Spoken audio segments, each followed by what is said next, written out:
नमस्कार, स्वागत है आप सभी का टेक्स्ट बुक सुपर कोचिंग के इस प्लेटफॉर्म के ऊपर। और मेरा नाम है किरण। मैं text book super coaching platform पे political science and public administration पढ़ाती हूँ।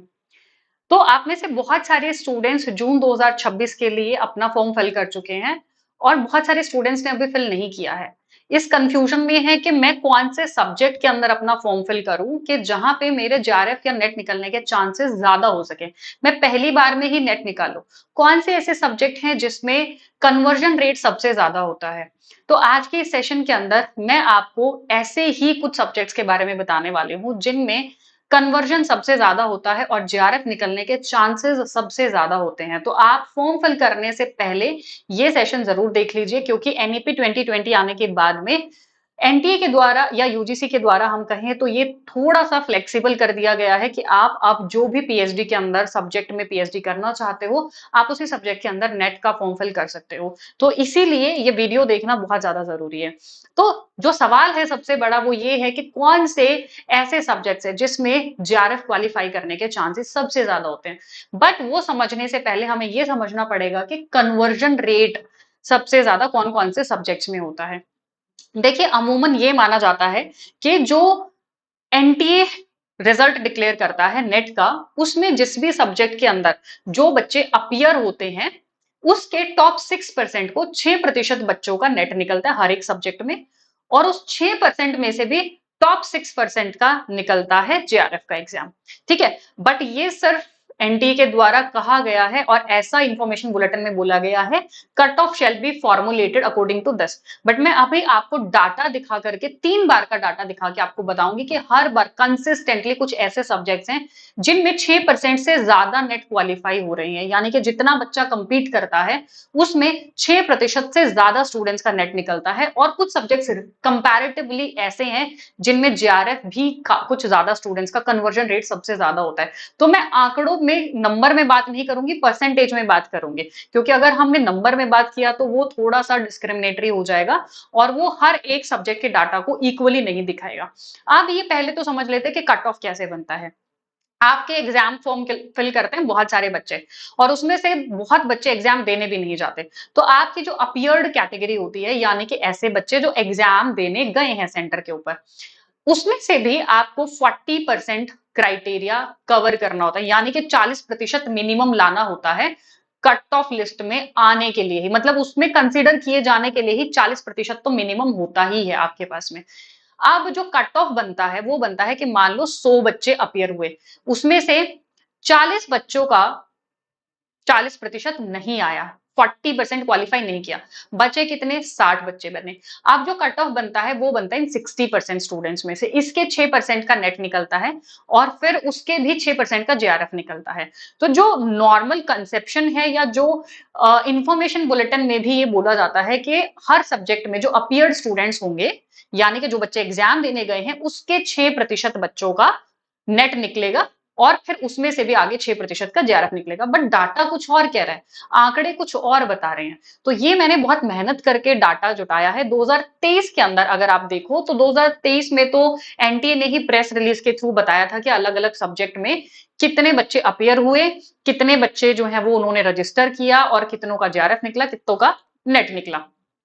आपके अपीयर्ड स्टूडेंट्स का डाटा सब्जेक्ट वाइज वैसे एनटीए नहीं निकालता है, तो ये मैंने हर साल के बच्चों के स्कोर कार्ड निकाल के कलेक्ट करके और तब ये डाटा बनाया, सो दैट आपको एक क्लैरिटी मिल सके कि आपको किस सब्जेक्ट में फॉर्म फिल करना है। तो जैसे हम ये 2023 का अगर डाटा देखते हैं, 2023 का, बहुत ज्यादा पुरानी बात नहीं है।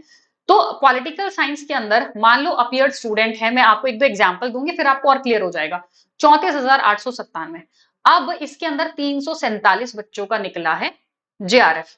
ठीक है, अब अगर आप 347 का 34,897 में से परसेंटेज निकालोगे तो इट बिकम्स 0.99%। ठीक है, और वहीं पे नेट निकला है 2294 बच्चों का। अब इसका अगर आप परसेंटेज निकालते हो तो दैट बिकम 7.58%, तो जो कि 6% से ज्यादा है। वहीं पे कुछ ऐसे सब्जेक्ट है कंसिस्टेंटली जिसमें नेट 6% बच्चों का भी नहीं निकलता है, तो भले ही पॉलिटिकल साइंस में, हिस्ट्री में, इंग्लिश में ये कुछ ऐसे बड़े सब्जेक्ट्स हैं जिनके अंदर बच्चा बहुत ज्यादा संख्या में अपीयर करता है, ठीक है। और कुछ सब्जेक्ट ऐसे हैं जिनमें बहुत कम संख्या में बच्चा अपीयर करता है, जैसे पब्लिक एडमिनिस्ट्रेशन है, लोक प्रशासन है, बट स्टिल कन्वर्जन रेट बहुत ज्यादा है। वहां पे कंपैरेटिवली अगर अपीयर्ड स्टूडेंट के संदर्भ में आप देखोगे, कॉन्टेक्स्ट में आप देखोगे, तो ज्यादा बच्चों का नेट या जेआरएफ निकलता है परसेंटेज के टर्म्स में अगर हम बात करें तो, ठीक है। तो ये 2023 का डाटा है जहां पे political science remains on the top, और दूसरा सब्जेक्ट जैसे होम साइंस है, एजुकेशन है, ये जेआरएफ का परसेंटेज डाटा मैं बता रही हूँ। और अगर आप नेट का भी देखोगे 7.58% पॉलिटिकल साइंस का है, होम साइंस का 8.93% जो कि बहुत अच्छा डाटा है, एजुकेशन भी 9.40% है। हिस्ट्री 2023 में अच्छा नहीं था, बट उसके बाद हिस्ट्री के अंदर भी बहुत ज्यादा कन्वर्जन रेट रहा है। सोशियोलॉजी 10.68%, बहुत अच्छा नंबर है जितने बच्चे परसेंटेज नेट निकाल पाते हैं। जेआरएफ 1.39%, साइकोलॉजी है 1.4%, स्टूडेंट्स लॉ है 1.14% और 9.66% लॉ के अंदर नेट निकाला है 2023 में बच्चों ने। हिंदी के अंदर भी कन्वर्जन रेट बहुत ज्यादा होता है, यानी कि जितना बच्चा अपीयर करता है उसका 9% बच्चों का नेट क्वालिफाई हुआ है और 1.22% स्टूडेंट्स का जेआरएफ क्वालिफाई हुआ है। यह है 2023 का डाटा। पहले मैं जून 2025 का बता देती हूँ, फिर मैं आपको लास्ट टाइम का डाटा दिखाऊंगी। यहाँ पे भी अगर आप देखोगे, कंपैरेटिवली कुछ सब्जेक्ट ऐसे हैं जिनमें नेट का जो परसेंटेज है, उनके सब्जेक्ट के अंदर जो स्टूडेंट्स अपीयर्ड थे, यानी कि जो फॉर्म पेपर देने गए थे, उनसे अगर परसेंटेज निकाला जाए तो बहुत ज्यादा बच्चों का नेट निकला है।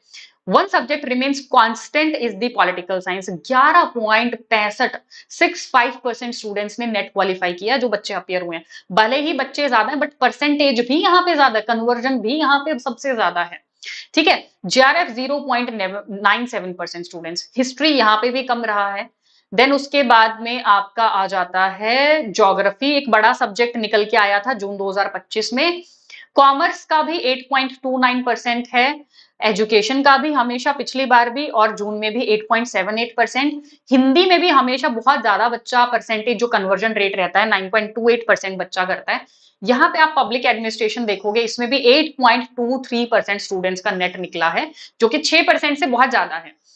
मैनेजमेंट में भी 9.33% है, साइकोलॉजी में 9.01 है, लॉ के अंदर भी बहुत ज्यादा बच्चा 9.717%, 6% से, जो कि बहुत ज्यादा है बच्चों का नेट निकलता है, ठीक है।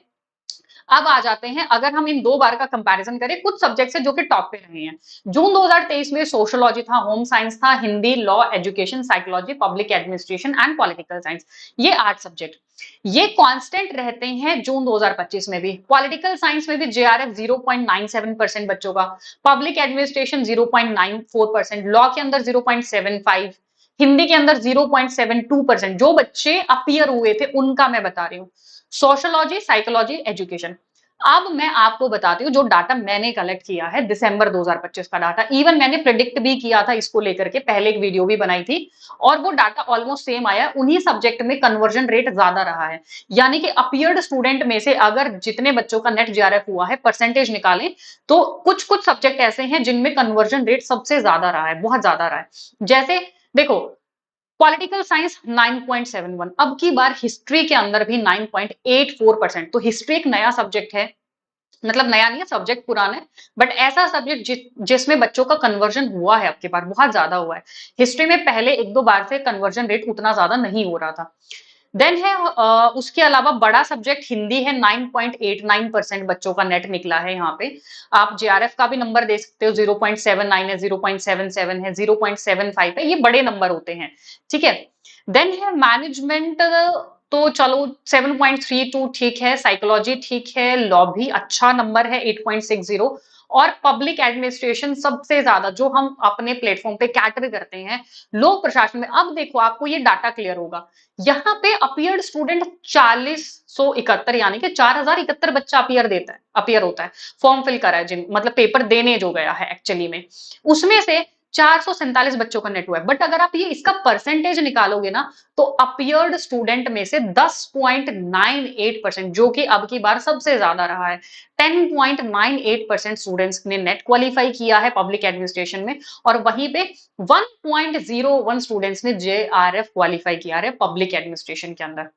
तो आप अगर अंदाजा लगाओ तो मेन मेन सब्जेक्ट्स आपके पॉलिटिकल साइंस बनता है, हिस्ट्री बनता है, लॉ है, हिंदी है, एजुकेशन है, पब्लिक एडमिनिस्ट्रेशन है, देन उसके अलावा आपके और कौन से सब्जेक्ट्स हो सकते हैं जिनमें मेनली रहा है। ये कुछ बड़े बड़े सब्जेक्ट्स हैं। Sociology you could consider, sociology को भी आप देख सकते हो। एजुकेशन तो रहा ही है हमेशा। तो ये हैं कुछ ऐसे बड़े सब्जेक्ट्स जिनके अंदर कन्वर्जन सबसे ज्यादा है। ठीक है। अब इसमें ऐसे सब्जेक्ट भी हैं जिसमें बहुत ज्यादा बच्चा पेपर देता है, इसमें ऐसे सब्जेक्ट में जिसमें बहुत कम बच्चा पेपर देता है।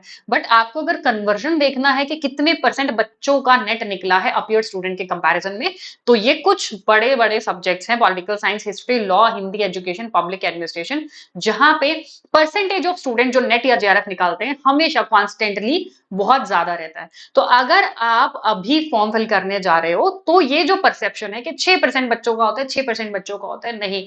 हर एक सब्जेक्ट का डाटा अलग अलग वेरी कर रहा है। मैंने आपको प्रॉपर डाटा निकाल के दिखाया है। आप चाहो तो इसको खुद से कैलकुलेट भी कर सकते हो। तो आपने अगर अभी तक फॉर्म नहीं फिल किया हुआ है और आपके पास में ऑप्शन है कि आप जिसमें पीएचडी करना चाहते हो उसी में फिल कर सकते हो, तो choose your subject wisely, I would say कि बहुत सोच समझ के अपना सब्जेक्ट चेंज करें अगर आप उस ट्रैप में, उस साइकिल में नहीं फंसना चाहते हो तो। और अगर आप हार्ड वर्किंग हो, देखो आप मेहनत मेहनत नहीं करते हो तो फिर तो किसी सब्जेक्ट में स्कोप नहीं है। और अगर आपको मेहनत करनी है, पढ़ना है, तो you can enrol with the text book super coaching, जहां पे टेक्स्ट बुक आपको 1 मंथ सब्सक्रिप्शन भी प्रोवाइड करा रहा है। और दिसंबर के लिए बैच शुरू हो चुका है। You can enroll in the December coaching and course also. ठीक है, course already been started and same price discount आपका असिस्टेंट प्रोफेसर लेक्चरशिप पे भी चल रहा है। Sale will go till tomorrow. और जो भी स्टूडेंट चाहते हैं नीचे दिए गए कूपन कोड का यूज करके they can avail the course and वो ऑफर और डिस्काउंट ले सकते हैं। बाकी और कोई इन्फॉर्मेशन आपको चाहिए तो do join my Telegram channel. ये क्यूआर कोड है, इसको स्क्रीनशॉट ले लीजिए, स्कैन करेंगे तो डायरेक्ट आप चैनल पे पहुंच जाएंगे। And for more such information do subscribe the channel, like the session, like the video. Thank you so much, students.